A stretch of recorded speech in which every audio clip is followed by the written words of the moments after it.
Mga utol, may mga lugar na hindi mo kailangan pasukin para maramdaman. Minsan sapat na ang isang hakbang sa lupa, isang dampi ng hangin, para malaman mo may nakatingin sa'yo. At sa Baguio, may isang gusali na kahit hindi gumagalaw ang mga pinto, maririnig mo ang mga boses na matagal nang dapat tumahimik. Ito ang Diplomat Hotel. At ngayong gabi, hindi kayo nag-iisa. Mga utol, kung gusto ninyong maranasan ang mga kwentong hindi madaling kalimutan, pindutin ang subscribe. Dito, hindi lang tayo nakikinig. Dama natin, simulan na natin ang hindi matahimik na kasaysayan ng Diplomat Hotel. Mga utol, 1911 pa nang itayo ng mga Dominican priest ang gusaling ito. Noon, tahanan ito ng dasal at pag-aaral. Isang seminaryo at bakasyunan na tinawag na Dominican Hill. Tahimik, malinis ang hangin, walang anino na hindi mo kilala. Ang bawat sulok ay saksi sa pananampalataya at katahimikan. Pero nang dumating ang digmaan, parang may punit na hindi naayos.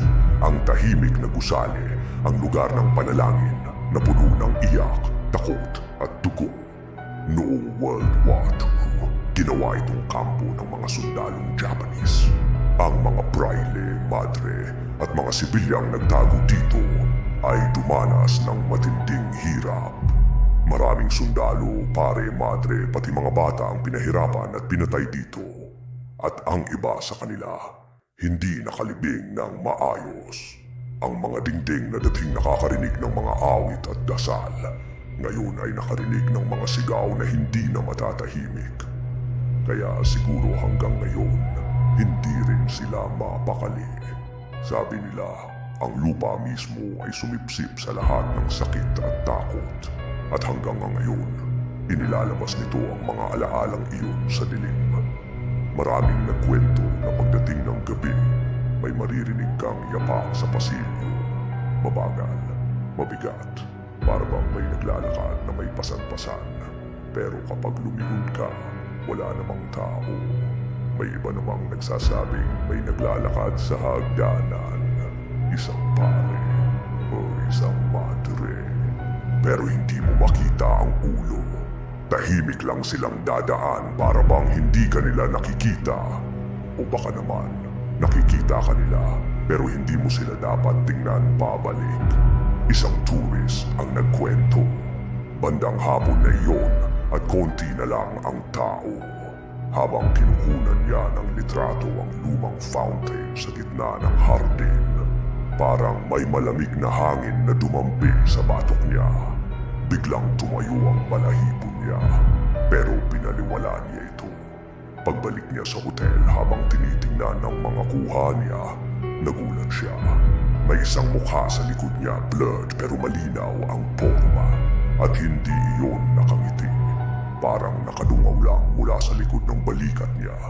May dati namang bantay na minsan, mga hating gabi, nag-ikot sa second floor. May kwartong bahagyang nakabukas. Yung isa sa mga lumang silid. Alam niyang wala dapat tao roon. Sa dilim, may nakita siyang anino na nakaupo sa sulok. Hindi gumagalaw. Hindi mo makita ang mata. Hindi mo makita ang mukha. Para lang itong mantsa sa dilim na may hugis tao. Paglapit niya dahan-dahan, parang lumubog sa dilim ang anino hanggang sa tuluyang maglaho. Simula noon, hindi na siya nagbalik sa trabahong iyon. Mas gugustuhin pa niyang magutom kaysa makita ulit iyon. Hindi lang mga anino ang nagpaparamdam dito. May mga tunog din.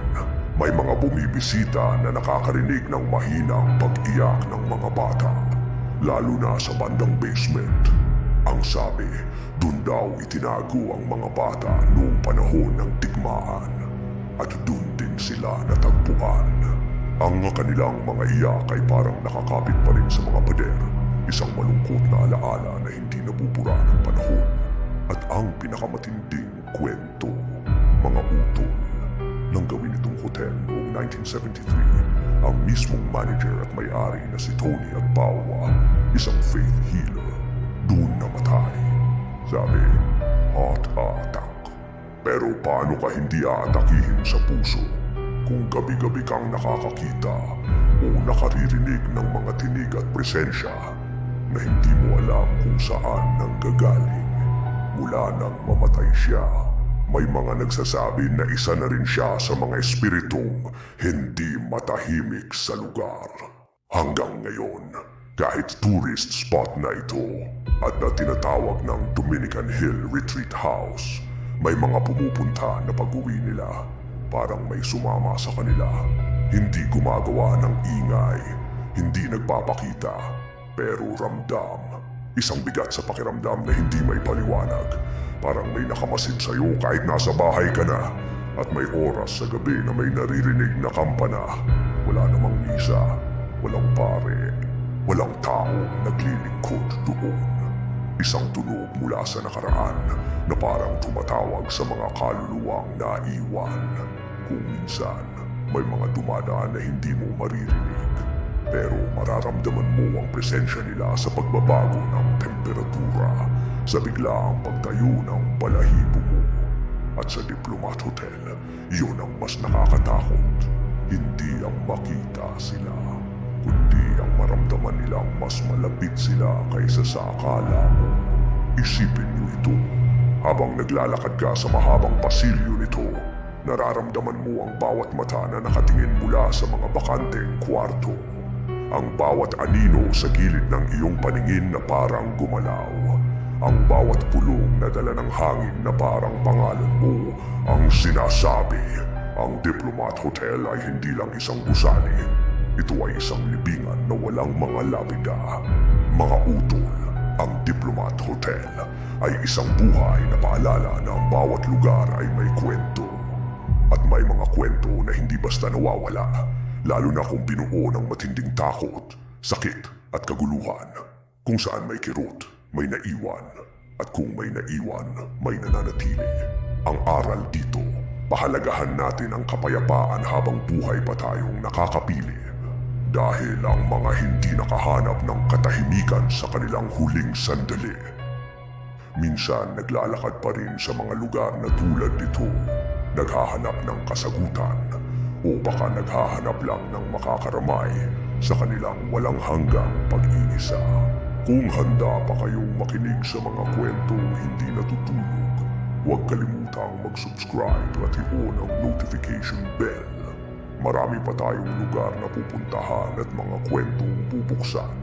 Salamat sa pagsama, mga utol. Hanggang sa susunod.